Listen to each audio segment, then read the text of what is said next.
Magandang umaga. Kung ito nga palang gagawin ko, aking herbal tea.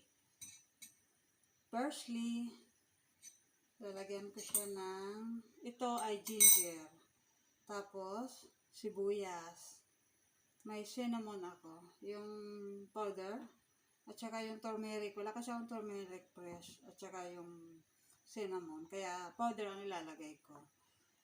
Kung nakakaranas kayo ng pananakit ng ulo o yung buwa ng dalaw natin, mga babae, pero yung pananakit ng ulo kahit sino, kung nakakaranas kayo ng madalas na pananakit ng ulo, ito lang po ang inyong inumin. Magpapakulo kayo nito. Ito, lalagyan ko siya ng parsley. Lalagyan ko siya ng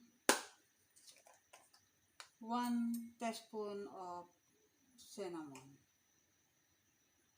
Pero inumin ko yan mamaya pang gabi before ako matulog. Hindi ngayon kasi kumain na ako. Tsaka 1 teaspoon of turmeric. Minsan naman konti lang nilalagay ko. Paghahaluin ko siya, ito yung ginger at saka yung wala akong parsley, yung isang parsley wala. Ito ay English parsley ang nandito lang. Kaya pwede na siguro to. Ito ilalagay ko. Papakuluan ko siya. Ayan guys, kumulo na yung tubig na nilagay ko. So ilalagay ko na yung English parsley. Tapos pagsama-samahin ko lang siya dyan. Papakuluan ko lang yan siguro mga 5 to 10 minutes. Depende sa gusto ko.